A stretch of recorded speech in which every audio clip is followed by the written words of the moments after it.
Another day, another Space Communicator. Welcome everyone to the International Astronautical Congress 2024, where I interview every day someone who plays an important role in space communications. And today we're talking to Eleonore Poli.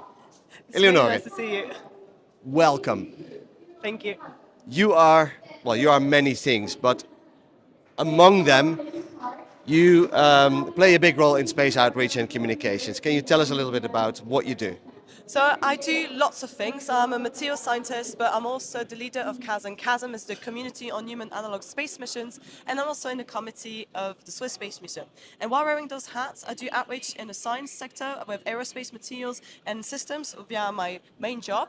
With the Community on Human Analog Space Mission, we do workshops, we do conferences, we create a wiki to make sure that the public is aware of what's happening, but also that other people who want to do analog missions are aware. And with the Swiss Space Museum, we educate people from ages 5 till 100, whoever wants to learn about science and space in Switzerland and also in Europe. Wow, okay.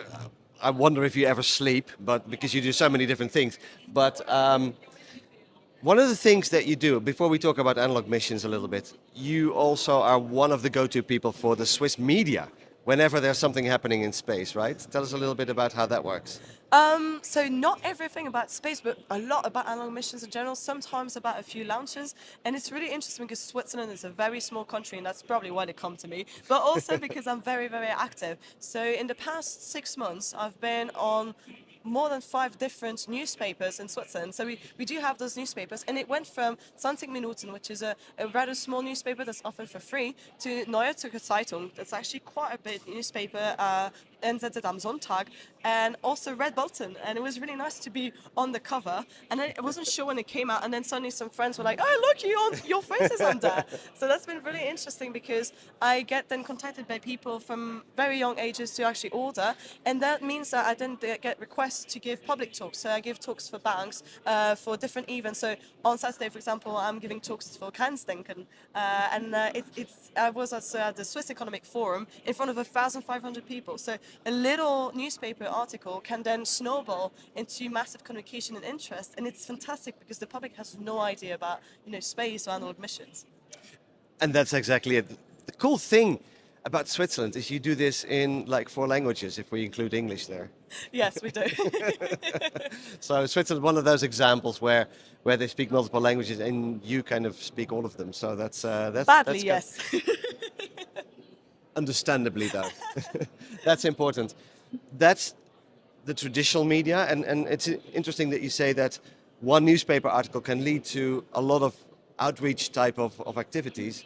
But you talk specifically about analog missions. Now, analog missions is not something that is super popular in the public eye, is it? No, but it's only not popular because they don't know about it. But for Right. example, if you look, I was part of the Askabios missions, and several documentaries have been out about it. And then the Austrian space program, the Amadi 24 mission we had, was then out in newspapers. And if you talk about it, people are like, "Oh, look, astronauts," and then you talk about it, and then more people want to know because it's accessible, because a lot of the public can participate, because it's not just engineering and hardcore science, it's actually psychology, it's medical facilities, it's architecture, it's the whole spectrum. And that's one of the reasons I'm so interested in it, because I could just be doing material science, but with analog missions I get to touch and see and do everything, and that's why it speaks to the public.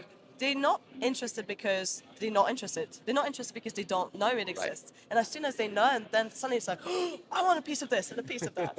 So how does that work, that emotional connection that you make to engage people with these maybe rather abstract or futuristic things? What is the trick? The trick is to show how much passion you have, and you probably feel that. I just love what I do. I love what I do. I love the fact that I can reach out to so many different people, because there's always something new, something beautiful. And a lot of people are passionate about space, but they're just scared about maybe the hardcore science, or because they don't know enough, or because they think they're not good enough. When actually you say anyone who has a passion, anyone who's driven can do this. And with the Swiss Space Museum, we often exhibit at Fantasy Basel, which is the Comic Con in Switzerland, and we have people dressed as Jedis giving like talks, and we have astronauts, and we have people who were fascinated by space but never worked in it because they thought, "Oh, it's so difficult." And they come by our booth and they're all dressed up and they listen to astronomers and talks about exoplanets, and it's amazing because we get to inspire them even when they decided not to work in space. So basically, you just have to show them you can get interested in it. You don't have to necessarily work in it, and you can learn more from it, and you can still contribute in different ways. And that's an important message. There is a place in space for everyone, even if you're dressed up like a Jedi. Exactly. And that's amazing. And the passion. And I really like what you say, that if you are passionate about it yourself, you pass that passion on to others, and you basically showcase what the space industry is all about, because the space industry is driven by passionate people like yourself. So thank you very much, Eleonore, for showing us your many hats. And your passion, and that is, I think, really important. So thank you very much for showing that. And where can people find information about what you do, or your social media profile? So my social media profile, you can put my name is Eleonore Cassandra Poli, Poli, my last name. So it's not many of us. On Instagram, it's HEPOLI, HEPOLI. So it should be easy to find me, but you can also put my name. And if you want to learn about CHASM in particular, it's astro-chasm. CHASM is CHASM. CHASM. And you will find about Perfect. us, learn about analog missions. Just put my name and you'll find one or two articles, probably. Good chance. Okay, well, thank you again, Eleonore, and good luck in your endeavors and good luck in your outreach. Thank you, and thank you for everything you do for space. Thank you. Bye bye, all.